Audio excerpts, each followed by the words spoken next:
Magandang gabi mga kapatid.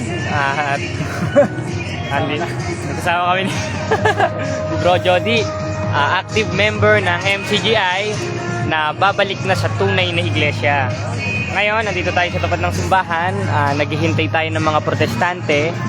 Dahil ang mga protestante, sabi ni Kuyang Guard, nandito ng Huwebes, Biyernes, Sabado. Linggo, wala sila dahil may mas dyan. Napakabastos naman nila. Kung talagang totoong sa Diyos sila, 14:40 1 Corinthians, gagawa sila na may kaayusan. Ang ginagawa nila, yung way na mangaral sila, walang kaayusan. Kaya paano magiging sa Diyos ito kung mismo utos ni Kristo itinatakwil ng mga kolokay na ito? Sabi sa 12:48 ng 1, ang sino man nagtatakwil sa akin ay hindi tumutupad sa aking salita. Sa makatwid, itong mga born again, itong mga nangangaral, itong mga nagmamarket preaching na mga protestante, itinatakwil si Kristo. Bakit? Dahil isa sa utos ni Kristo sa 14:40 ng unang Korinto, na kaayusan ay hindi nila pinapractice. Kaya tayo, meron tayong kaayusan, meron tayong rosary, meron tayong apostolic doctrine, meron tayong apostolic tradition in 3:2 Thessalonians na nireceive ng mga apostol na tradisyon. At isa yan sa dapat ugaliin dun sa simbahang itinayo ni Kristo na may otoridad, the foundation and pillar of truth in 3:50 1 Timothy, and according to our CCC Catechism Catholic Church, that is the one holy Catholic Apostolic Church. Ngayon, kasama natin si kapatid na Jody. Siya ay ex-MCGI na, salamat sa Diyos. Siya ay active member ng Ang Dating Daan ng 1 taon. At nanggaling rin siya sa INC. Ngayon, sa awang tulong ng Diyos, ay kasama na natin siya. At bukas, o sa Sabado, bukas no, Sabado no? Biyernes ba bukas? Mag-profession of faith siya. Tapos, magkumpisal. Ngayon, sasabihin ng mga protestante, sa mo naman kanaba sa iyang kumpisal. Iyan ang aral ng Katoliko na wala sa Biblia. Hoy, pastor, hindi ka lang nagbabasa. Dahil ang utos, mapalad ang bumabasa. Itong mga pastor, dili man bumabasa ng Biblia. Bakit? Tubag. Dahil itong mga pastor na ito, pasong-paso sa katotohanan. Dahil hindi ito mga naglilingkod sa Kristong Panginoon, di sa 18 ng Roma, kundi sa kanilang sariling tiyan. Katunayan, sa kanilang mga pagkakatipon, hindi pwedeng walang first fruit, hindi pwedeng walang tithes, hindi pwedeng walang abuloy. Bakit? Dahil yun ang sinasabi ng mga apostol sa 16:18 ng Roma, na hindi naglilingkod sa Kristong Panginoon kundi sa kanilang sariling tiyan. Bakit? Itinakwil nila yung aral ni Kristo At isa doon sa aral ni Kristo, yung sakramento. At ang inutusan ni Kristo, yung mga alagad, yung mga obispo, yung mga pare, 20:28 ng gawa, na may karapatang pakanin ng kawan. At isa doon sa uri ng pagpapakain, yung mga pinuspos na mga pare at mga pinuspos ng Espiritu Santo ng mga obispo. At isa doon, 20:23 ng 1, sino mang ipatawad ninyo ay ipatatawad sa langit. Why? Because the church have a authority na galing sa ating Ginoong Jesucristo. Na ano?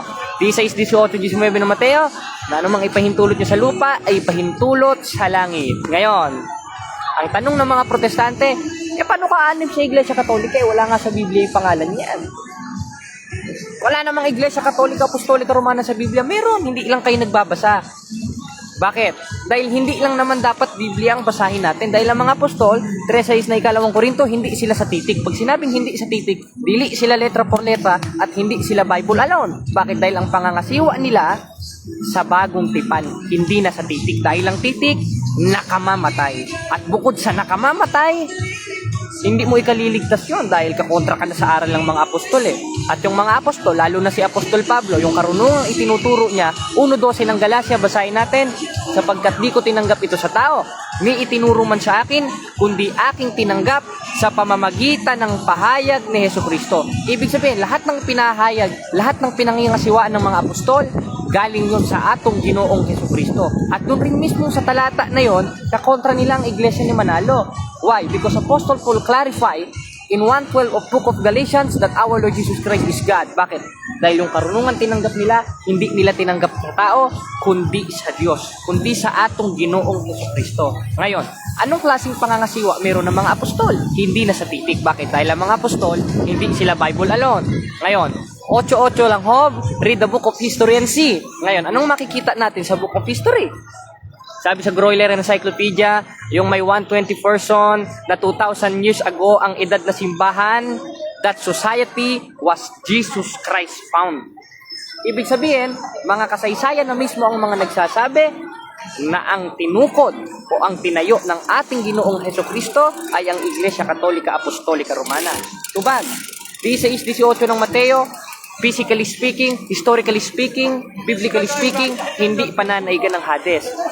Ibig sabihin nun, 1st century, 2nd century, 3rd century, at hanggang sa kasalukuyan, hindi pananaigan ng lahat ng bansa at lahat ng relihiyon ang tinayo ni Kristo na simbahan.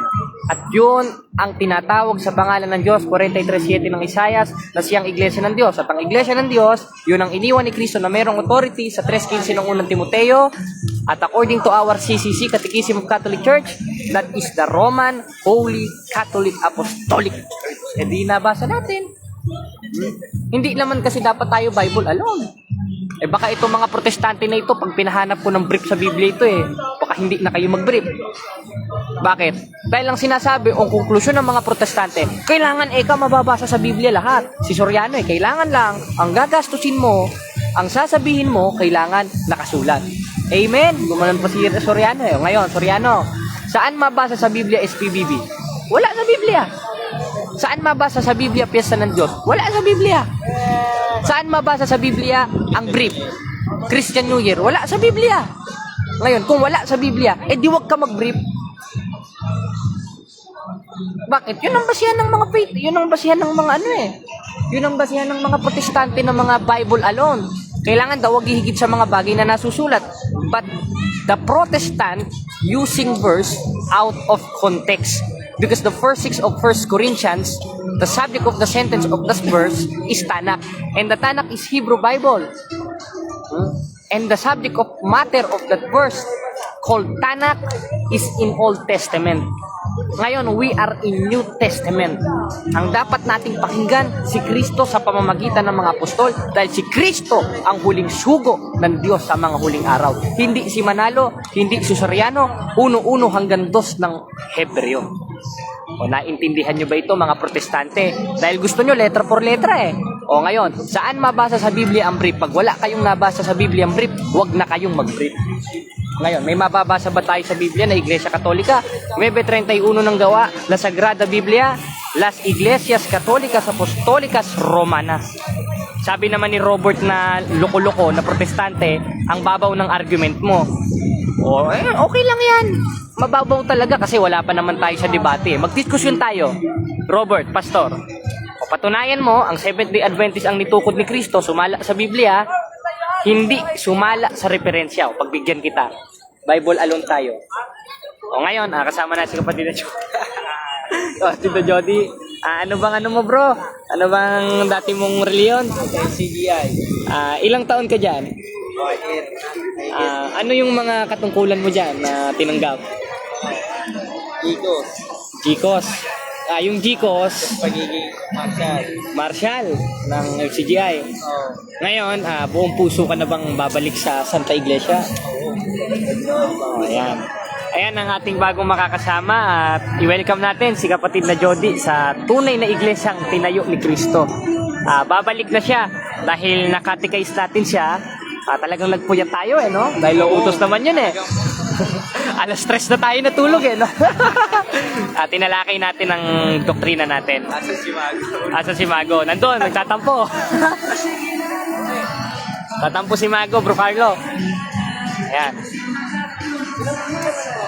Sabi ni Eugene Balutan, nonsense pakipagtalastasan dito di wag kang manood, patunay lang yon na hindi ka sa Diyos. Bakit? 8:47 ng 1 dahil yung sa Diyos nakikinig ng salita ng Diyos. Ba't ka nanonood? Mali pala wag kang manood. Matulog ka na lang sa inyo. Bihira ka naman Kaya ngayon mga kapatid, dala na natin ang atong microphone.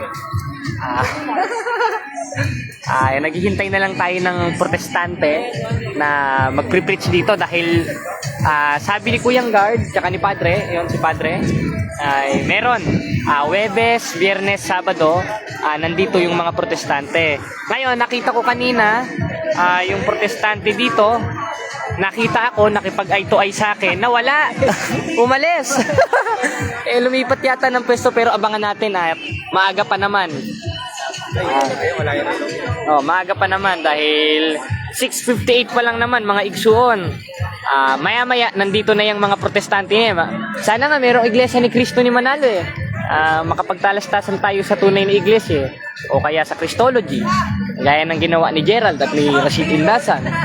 Ngayon, wala pa tayong nakitang protestante dahil baka nagdadasal pa sila sa Diyos nila. Yan. Anong parokya ito? Ayan, San Isidro, Labrador. Binyan Laguna. Binyan Laguna. Mga protestanteng galit na galit sa akin.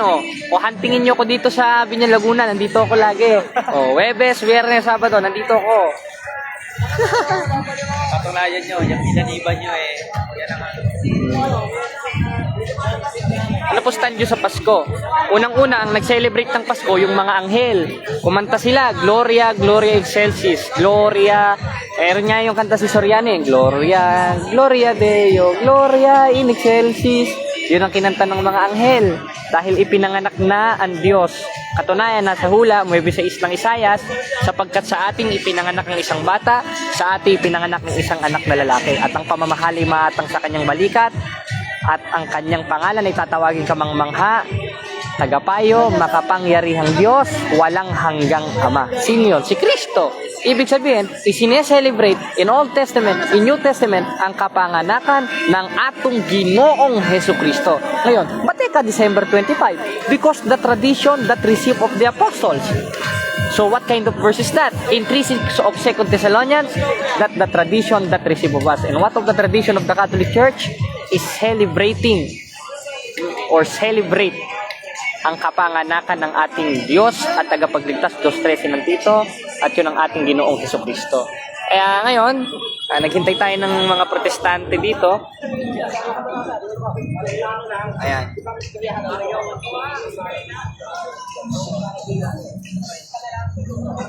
Ayan. Ayan tayo, si Bro Jody, ayun si Padre. Ayan, hinihintay nating may mga protestanteng pumunta.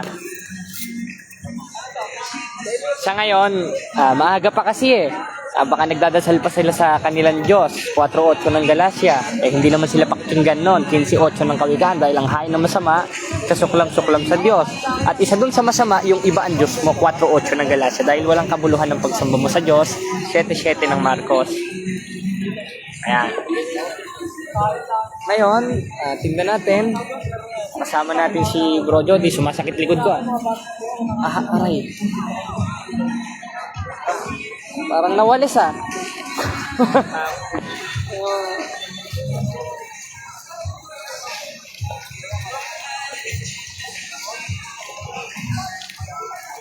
Ayan, Enzo Papa, shout out from Archdiocese of Cotabato. Bro Carlos, special shout out sa iyo. Mga kapatid, Nelson na Loko-Loko, shout out sa iyo. Kung di ka ba naman engot, ba't ko naman papakailaman yung mga kapatid kung anong ginagawa nila? Sabihan pa akong pakailamero. Ang sabi nga sa 5:13 ng Galacia, sapagkat kayo mga kapatid ay tinawag sa kalayaan. Pag sinabing sa kalayaan, we have a freedom given by God. Pero may warning, huwag lamang ninyong gawing dahilan ang inyong kalayaan sa laman. At yung laman, 5:19 hanggang 21 ng Galacia, hindi sa Diyos kundi sa demonyo. Ngayon, kung ginagawa man ng pari yun, ginagawa man ng kapatid yun, hindi na problema ng simbahan yun. Problema na nila yun dahil tinawag tayo sa kalayaan at bukod doon, 7:20 ng Ecclesiastes, walang matuwid sa lupa na gumagawa ng mabuti at hindi nagkakasala. Tutulan nyo yan mga protestante. Hinahamon ko kayo ng diskusyon. Matthew, hello bro. Bro Isaac, ayan, shout out from Dubai. J. Tripe. Bro Paul Alima, hello bro. Si Bro Paul. Bro Paul. Ayan, dito tayo, si Padre. Kinausap natin kanina para makapag-profession of faith sa Saturday. Umalis na sa MCGA ni Soriano si Bro Jody. At ngayon, Kailangan niya Sacrament of Confession at Profession of Faith.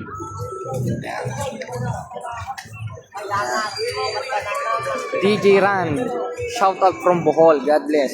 Romel, CFD from Kidapawan. Bro Jared, good evening, God bless all ways. Ayan. Protestante na. Si Padre rin, naghihintay oh. Naghihintay rin oh. Naghihintay rin si Padre sa mga protestante.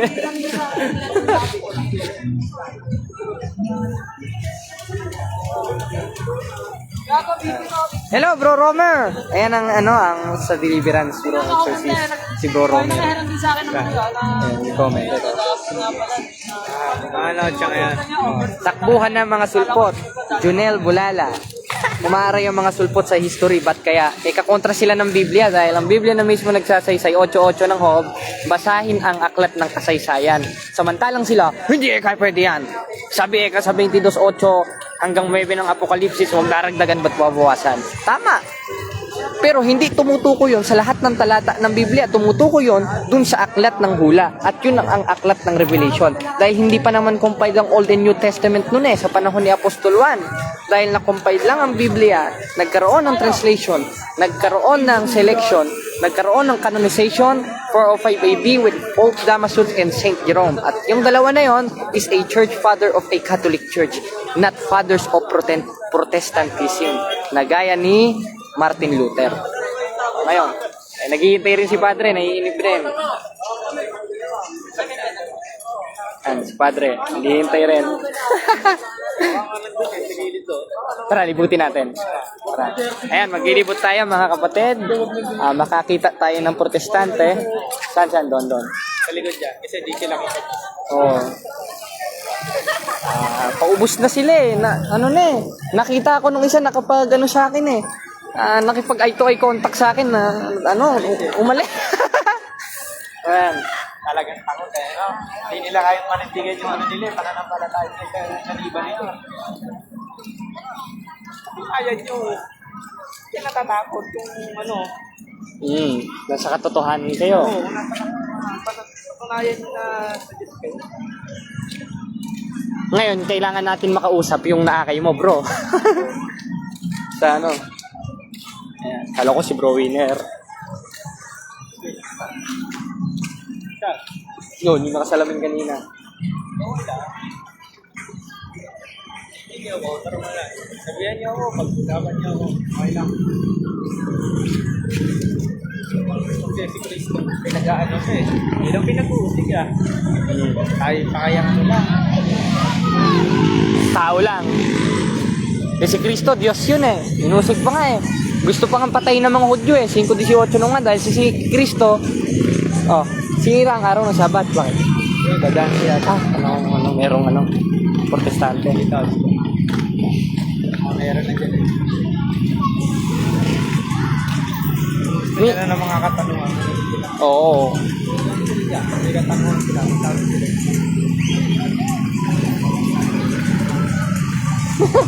Parang nawala Nalipag ito ay contact, umalis.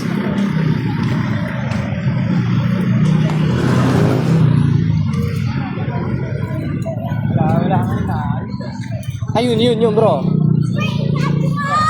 Ayun yata Hindi.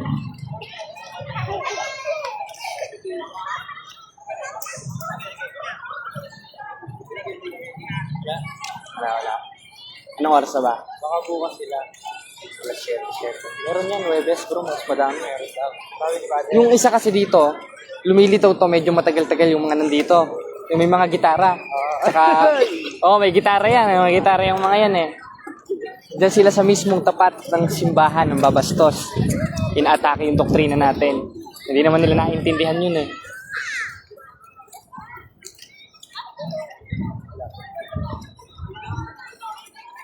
Takot sila makumpronta. Oo, takot. Ano na yun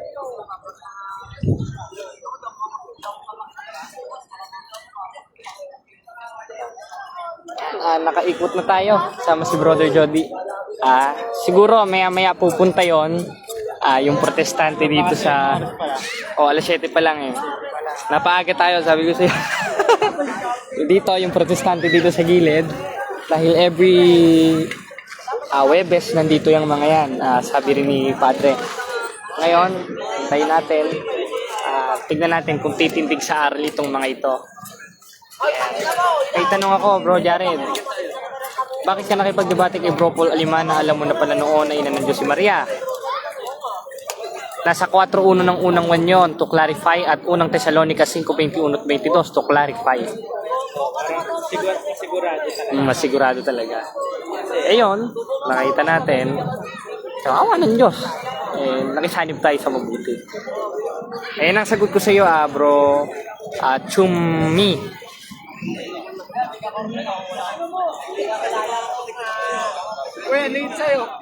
Good luck sa inyo, walang bawal. Naku, maraming bawal sa Catholic Church. Ngayon, kung pinuproblema mo yung miyembro, engot ka. Bakit? Dahil makikilala mo yung totoo, 7:17 ng 1 sa turo. At isa dun sa turo ng mga apostol, 5:13 ng Galacia, tinawag tayo sa kalayaan. Ngayon, kung ikaw pastor ka, nagmamalinis, ikaw na mismo umaamin at sinasabi mo sa sarili mo, 1:8 ng unang 1, na wala ka sa katotohanan at niloloko mo ang sarili mo, pati mga miyembro mo, tinayupa ka. Ayun ang sinasabi sa 1:8 ng unang 1 Kung sinasabi natin tayo walang kasalanan, parang mga protestante, dyan ka sa katoliko, walang bawal. Mas maraming ang bawal sa katoliko Katunayan, nung nag-Catholic Church ako, mas natakot akong gumawa ng kasalanan. Nung mga mortal sin, dahil noon nasa protestante pa ako, kadalasan nakakagawa ako ng mga mortal sin, yung sinasadyang kasalanan. Ayaw mo kasing magsuri Panatiko ka kasi, Nelson. Panatiko ka, Nelson. Panatiko ka. 17:5 ni Jeremias, kasumpa-sumpa sa Diyos yan. At bukod doon, 4:4 na ikalawang Korinto, binulag ka na ng ama mong Diablo. Dahil galit ka sa sakramento ng simbahan, galit ka sa tradisyon ng simbahan, at galit ka sa mga miyembro ng simbahan na tinatawag sa pangalan ng Diyos, 43:7 ng Isaias, na patunay na sa Diyos, at yun ay tinatawag sa pangalan ni Kristong Diyos o Kristiyano, at ang tunay na Kristiyano, kaanib sa tunay na iglesyang nitukod ng atong Ginoong Hesukristo. At yung iglesia na yon, 3:15 ng unang Timoteo, 20:28 ng Gawa, 1:1 hanggang 2 ng unang Korinto, na kinaaniban ng mga apostol. According to CCC in the Bible, that is the Church of God or Church of Christ. And that is a Roman Holy One Catholic Apostolic Church. Utata ka na naman, Elson. Ang bihira ka naman, Ano?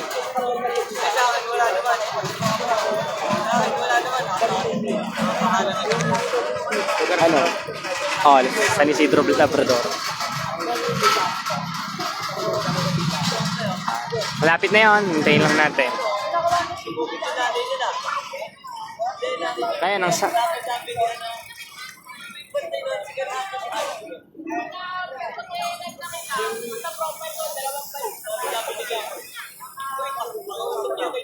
sabi naman ni, sige, habang walang mga pastor, question and answer tayo. Sabi naman ni, ngayon bago tayo magpasimula ng question and answer, ano ba ang question and answer? At ano ba ang tanungan at ano bang tungkulin ng isang mangangaral sa Diyos para matawag na totoong mangangaral sa Diyos? Unang-una, 3:15 ng unang Pedro, inyong sambahin si Kristong Panginoon ng inyong buong puso. Paano sasambahin ng isang tunay na Kristiyano sa panahong Kristiyano si Kristo ng buong puso? Handa dapat sa pagsagot. At bukod sa handa dapat sa pagsagot, handa ka ring makinig sa sagot. Bakit? 8:47 ng 1, dahil yung sa Diyos nakikinig ng salita ng Diyos. At bukod sa Diyos ay nakikinig sa salita ng Diyos, yung nagtuturo ng salita ng Diyos, handang magpatanong dahil kasama yan sa Ebanghelyo ni Kristo sa 3:15 ng unang Pedro. At utos rin na magsuri tayo. Hindi magkampi-kampi. Hindi mag-stay lang sa isang pananampalataya na alam nating tinatag lang ng tao. Unang Thessalonica 5:21 at 22, subukin ninyong lahat ng bagay. Pag sinabing subukin lahat ng bagay, pastor, doktrina, ikapu, subukin ninyo. At ingatan ninyong mabuti layo yung bawat anyo na masama sa paanong paraan. 4:1 ng unang 1, subukin ninyong spirito kung ito'y sa Diyos. Bakit? Sapagkat maraming nagsilitaw na mga bulaang propeta sa sanglibutan. Kaya tayo mayroong question and answer ngayon. At tungkulin rin ng isang mangangaral yon sa 3:15 ng unang Pedro. Kaya pag may kilala kayo, mangangaral, nagpapakilala, sa Diyos daw sila totoo. Ayaw naman magpatanong, sa demonyo yon. Bakit? Itinatakwil nila salita ni Kristo, utos ni Kristo, gaya ng mga dalahirang born again. O saga, question and answer na tayo. Sabi, ang mga apostol nagbautismo sa pangalan ni Kristo. Bakit ang Catholic Church ay sa tatlong pangalan? Ngayon, ang sagot natin dyan, ang atong tubag sa iyong panguntana, igsuon, sumala sa Biblia, ay ganito. Yung translation na ginagamit ng mga born again sa unang Pedro ay wrong translation. Because the true translation of 1 Peter, basahin natin, ang nakalagay doon, magbautismo kayo sa kautusan ni Kristo. Hindi sa pangalan ni Kristo ang nakalagay doon, kundi ang nakalagay sa kautusan. Baptizing them in the commandment of Christ in King James Version. Ngayon, ano yung kautusan ni Kristo?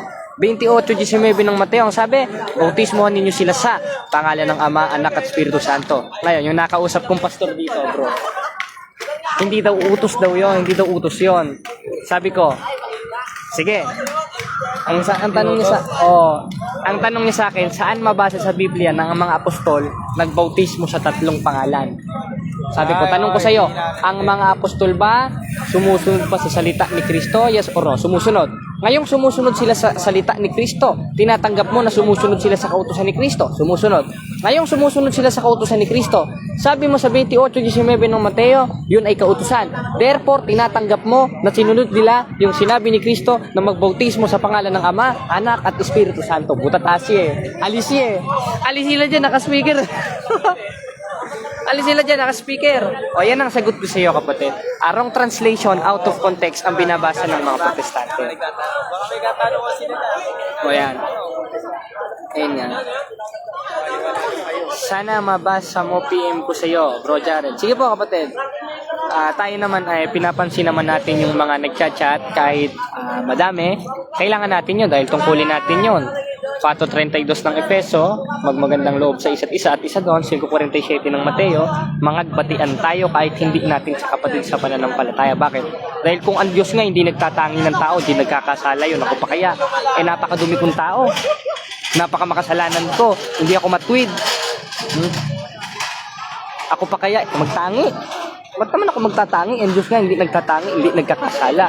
Gis 34:35 ng Gawang sabi, at binuka ni Pedro kanyang bibigat sinabi, tunay ng natatalastas ko na hindi nagtatangi ang Diyos sa mga tao, kundi bawat bansa siya na may takot sa kanya't gumagawa ng kanyang katwiran ay katanggap-tanggap sa kanya. Sino yon? Ang Diyos. Nagkakasala ba ang Diyos? Dili nagkakasala ang Diyos. Nagtatangi ba ng mga tao? Dili nagtatangi ng mga tao. Kung ang Diyos na hindi nagkakasala, hindi nagtatangi ng mga tao, ako pa kaya na nagkakasala at makasalanan? Magtangi ng tao. Napakawala ko ng muwang nun. Kakontra na ako ng Biblia no? Kung magtangi pa tayo ng mga tao. Ngayon, para makapakinigan tao sa paligid. Baka mahuli tayo, bro. Kasi pagkausap namin bro, Father Ega, may kasulatan tayo dyan sa ano. Kasi pag ano tayo. Pero yung kailangan may sulat kasi yung talaga market preaching. Ngayon, hinihintay natin ng mga born again dahil maaga pa naman. Siguro bumabiyahe.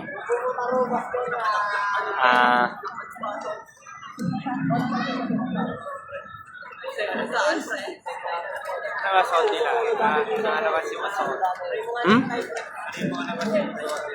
Nakapolo bro, yung mga pastor. Tapos madami sila. Tapos maglalagay ng speaker tsaka stand, naka-live. Ngayon, ang sabi naman nito ni Chummay, sabi, bakit nyo po alam na naging santos ang mga santos sa Papa sa Roma? Base sa Biblia, may paghuhukom pa. Tama, may paghuhukom pa. At yun yung 1,000 taon sa 26 ng Apokalipsis, basahin natin. Mapalad at banal ang makalakip sa unang pagkabuhay na mag-uli. At sa mga ito'y walang kapangyarihan na ikalawang kamatayan, kundi sila'y maging saserdote ng Diyos at ni Kristo, at magigi o maghaharing kasama niya sa loob ng 1,000 taon. Ngayon, sino yung mga makakasama ni Kristo? Yung mga banal. Ngayon, ba't may mga banal na sa Roma? Ba't yung Santo Papa banal na ngayon hindi pa naguhukom? Because the church have the authority. Tama.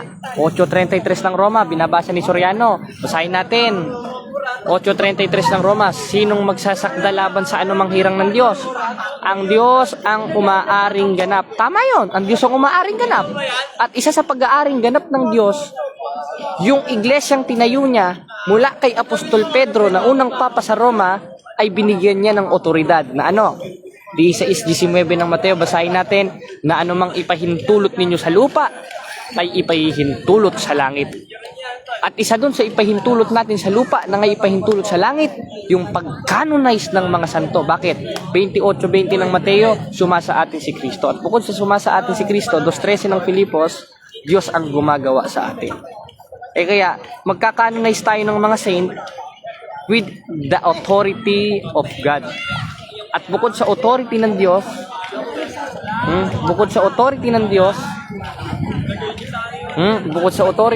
na-distract tayo doon dahil, ayun, tinatawag tayo.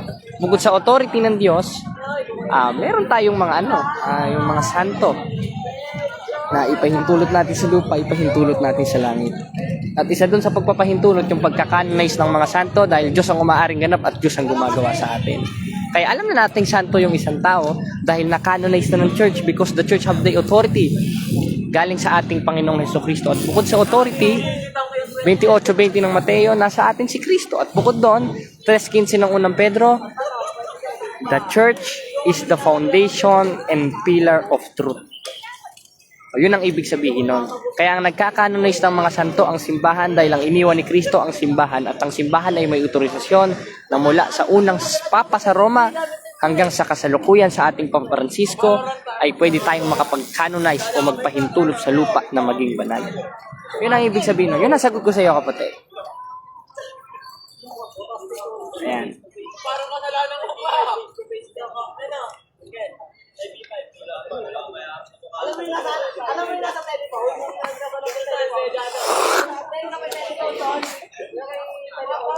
Ngayon, hintayin natin itong mga protestante na ito. Ha? Mga guardian. Ayan, special unit. Ayan, special unit.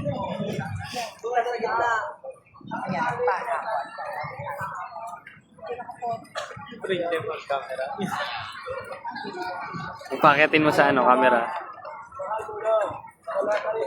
Dito nakapwesto yung mga protestante tsaka dito sa tapat ng simbahan. Ngayon, yung isang pastor nakita ko kanina, nakipag-eye to eye, nawala. Nag-uwian yata. Ay, narinig mo? Ay, kala ko may nag-mic.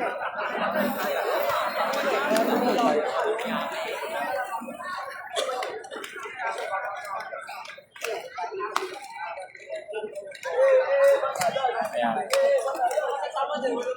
Shout out bro Jaren. Deximo. Joselito Celis. Parang ikaw yung anger bro, may mga born agoy.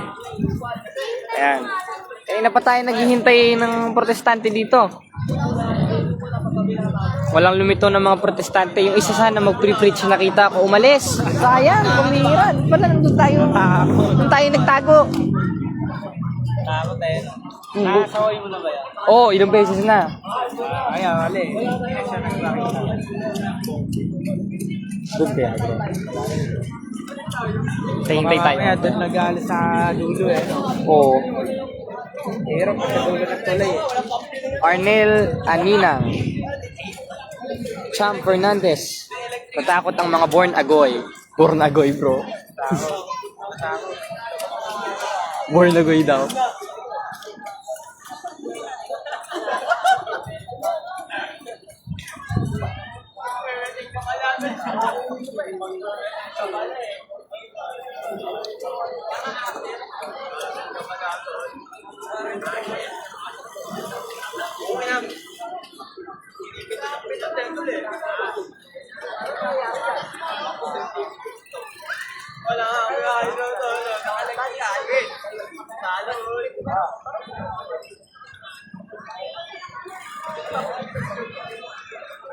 Hoy, Kuya Rex, ano ba to? Born agoy ba to? In Jesus name daw. Born again to. Gusto mo mag-dialogue to sa pagtuo tayo bro? Bukas, may Russia TV. Sabi niya. In Jesus name daw. Ano? Kinakas-outan tayo ng Kristo niya. Yung Kristo nito protestante, hindi na kailangan ng relihiyon para maligtas. si Kristo na lang daw ang tanggapin. Yung ulo na lang daw. Eh di pugot pala ang ulo ng Kristo netong mga ito. Dahil ang katawan ni Kristo, 1.18 ng Colosas, 5.23 ng Efeso, yun ang ililigtas niya. At yun ang iglesia o sa haligit-saligan na katotohanan sa 3.15 ng unang Timoteo. At yun ang iglesia ng Diyos. And the Church of God, according to our CCC, sa Roman Catholic Church. At yung katawang sa Diyos ni Kristo, 2:16 ng Efeso, hindi pwedeng hindi kasama sa kaligtasan yon dahil body of Christ yon. Eh yung Kristo neto, kinakas out tayo at matanggal daw yung yabang natin, eh di naman tayo nagyayabang. Dahil kung nagyayabang tayo, sinuntok ko na itong mga pastor na ito. Pinaghampas ko na sana ng tubo ito dahil sabi dun sa 2:27 ng Apokalipsis, kundi sila ipaghaharian niya sa pamamagitan ng isang panghampas na bakal. Dahil di naman tayo mayabang, hindi naman ito literal, yung pakikibakan ng mga apostol na dapat ugaliin sa tunay na iglesia. Ikala mo Korinto 14:5 na hindi ilaban sa laman, yun ang gawin natin. Ngayon, nakikipag ano daw, ayan na nakalagay, I rebuke you spirit of Satan in Jesus' name. Ayan ang sinasabi niya eh. O, wag mo sa amin patanggap yung Kristo mong mahalay. Yung Kristo mong ulo lang na walang katawan.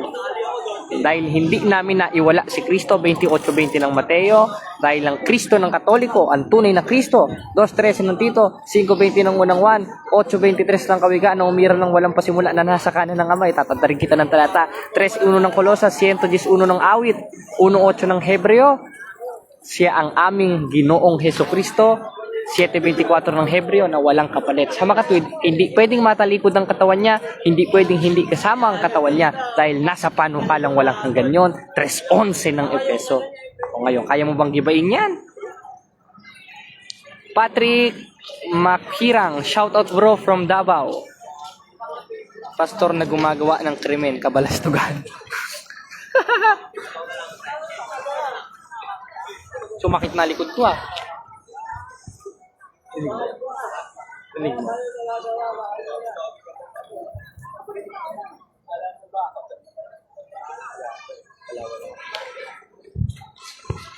Rex, makikipag-dialogue ka ba sa akin, Rex? Bukas tayo, i-PM mo ko, Rex, ha? Bale, ang topic natin, patunayan mo, Rex, na ang hindi na kailangan ng gawa o hindi na kailangan ng relihiyon para maligtas. Dahil yun ang stand ng mga born agoy eh. Ngayon tutol ako. I will be on the negative side and that you prove that there's no religion that can save us in Christian time. Defend your doctrine if you are the true church. Huwag kayong tatakbo. Kayo palang nasa katotohanan, nasa inyo pala si Kristo. Huwag kayong tatakbo. Huwag kayong patunayan ninyo.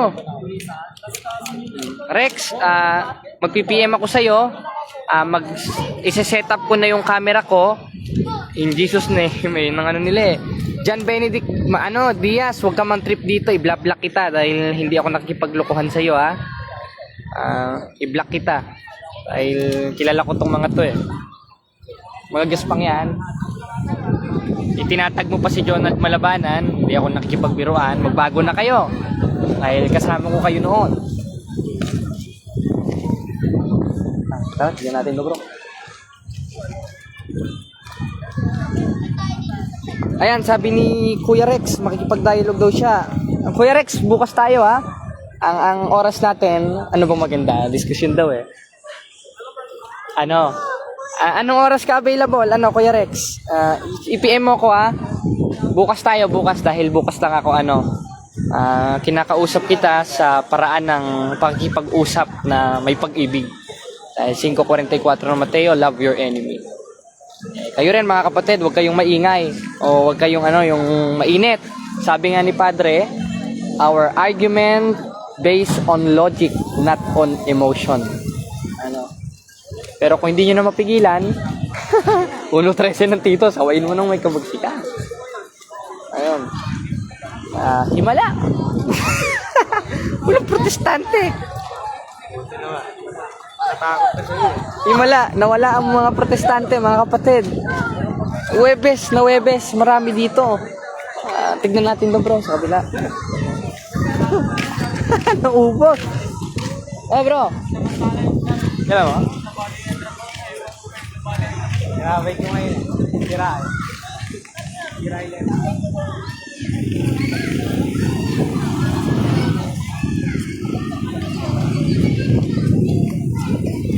Ayan.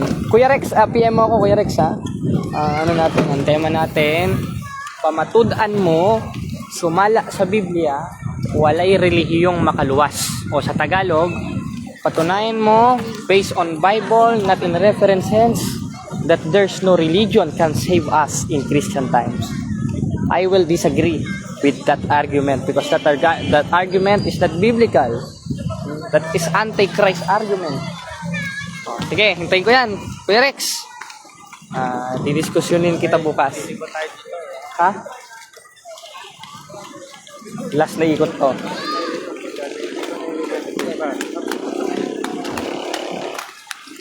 Ang takot na yung mga born again. Webes na webes. Marami sila dito lagi. Nawala? Nawala, Brad? Nawala. Ano ba yan? Nakita ka, oh no, back out. Oh, nakita kasi ko eh. Morning, bro. Anong oras, Kuya Rex? Bale, Kuya Rex, ilalive natin ito, ha. Meron tayong moderator, si Bro Rasha TV. Tapos, may rules tayo doon. And you will be in affirmative side. And that you prove, there's no religion can save us according to the Bible. Oh, pwede, mag-ano tayo.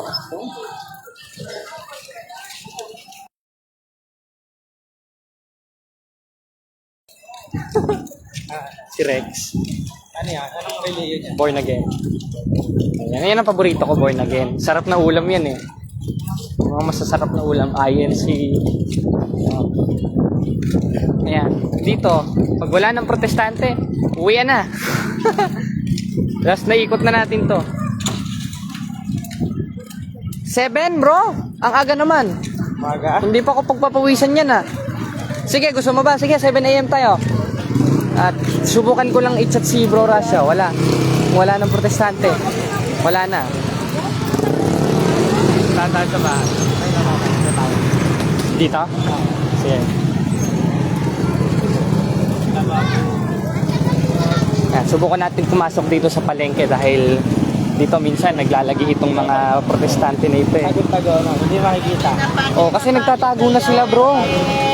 Napansin ko yun, nagtatago na sila simula nung pinupunan natin.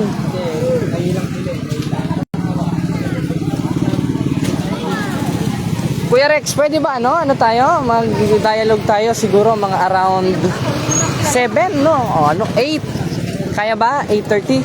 O 8. Kasi tulog pa ako ng 7, 8 tayo. Kaya ka ba?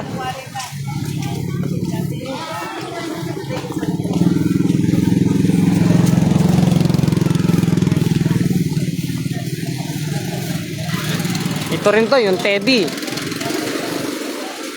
At saka nyo na itanong yan. Kasi yung tanong nyo, pang-ipit na tanong. Never nyo ako maipit.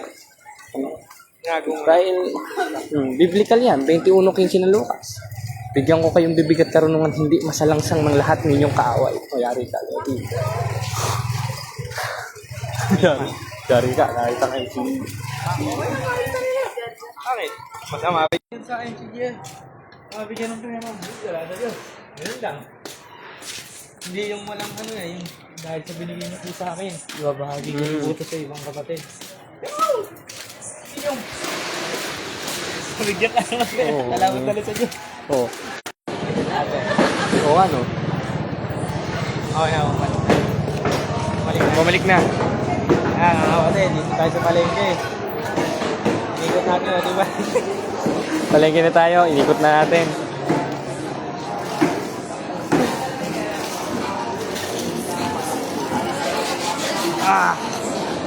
Sakit ng likod ko.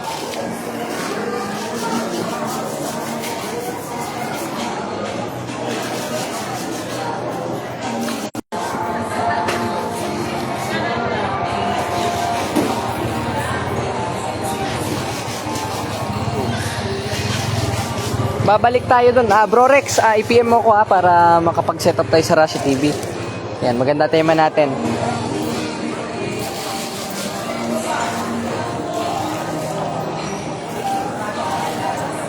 Hoy. Baka wala lang yun. Lagyan sa basura niya.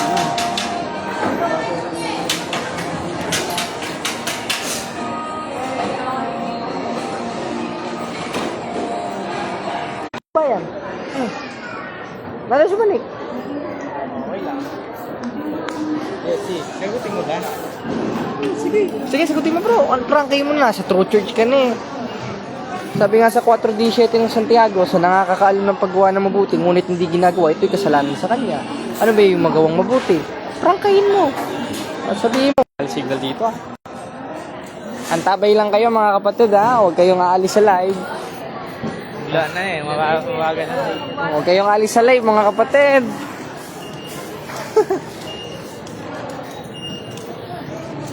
At nakakatakot eh. Pag-usap sabi mo, makapag-usap ka kay bro Jare. Turuan natin niya si Monique. Ayan. Huwag kayong alis sa live mga kapatid ha.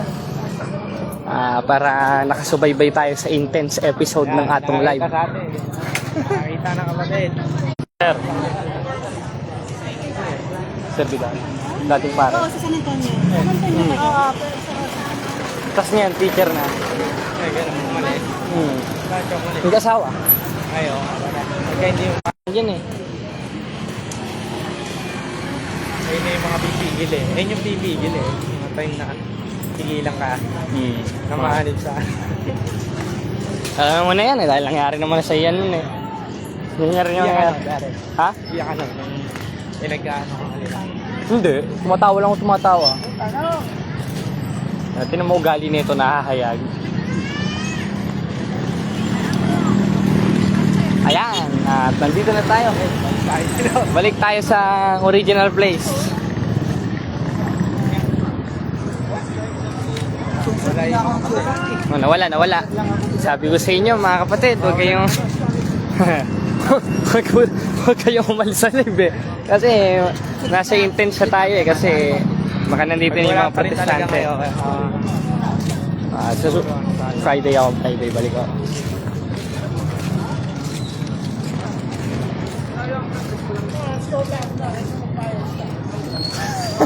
Wala. Huwag tayong mag-get sa akin. Ano sabi mo? Ano sabi? Posible. Wala ngayon? Ha, hindi, naanong mo na sila eh. Nasaway mo na eh. Ayun. Narinig ako, wait lang. Hindi, dun yun eh. Dun yun eh. Boto-boto yun.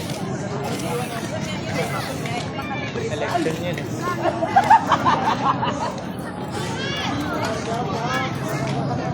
Oh, wala. Okay. Maaari na tayo ano.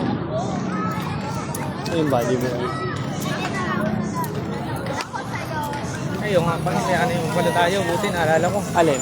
Yung hintayin natin ng pyesa na ang bike. Maghintay ka ba ngayon? Kalimutan na. Ngayon? Oo, dito ko pinapapunta. Sige. Wala namang problema. Live tayo.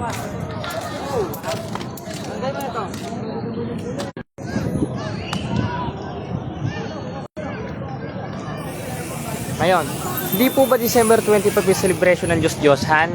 Nauna tayong mag-celebrate ng December 25 kaysa dun sa mga pagano. Ngayon, yung mga pagano, ginaya tayo at nag-celebrate din sila ng December 25. Ngayon, i-confirm sa Catholic Encyclopedia that the actual date of the Lord's birth is unknown. Ngayon, ito, quotes ng kalaban ito. Pero, according to our tradition o sa church tradition, ang kapanganakan ni Kristo ay December 25. Katunayan, 3:6 of 2 Thessalonians, that the tradition that received us. And one of our tradition is celebrating the kapanganakan ng ating Panginoon. At yung mga anghel pa nga umaawit ng Gloria, Gloria Deo, Gloria de Excelsis. Napaka-biblical. Ngayon, sasabihin mo ang December 25 ay kapanganakan ng Diyos-Diyosan. Ano bang definition ng Diyos-Diyosan ayon sa Biblia? Sabi sa 8:4 o 8:4 ng unang Korinto, tungkol sa mga hinaing sa Diyos-Diyosan, alam naman natin na mga Diyos-Diyos ay mga bagay na hindi totoo. Ibig sabihin ng Diyos-Diyosan ay mga bagay na hindi o mga larawan ng mga bagay na hindi totoo. Si Kristo totoo eh. Ibig sabihin, hindi Diyos-Diyosan si Kristo. Ngayon, according to church... Ayun. Ngayon, mga kapatid, at hanggang dito na lang ulit tayo dahil walang lumitaw na protestante dahil yung isang protestanteng nasa tapat ng simbahan nung nakita ko, mga nagsialisan. Ngayon, at pagpalain nawa tayo ng Diyos at huwag kalimutan na dumalo sa pinakamahalaga at makareceive kayo ng Sacrament of Eucharist.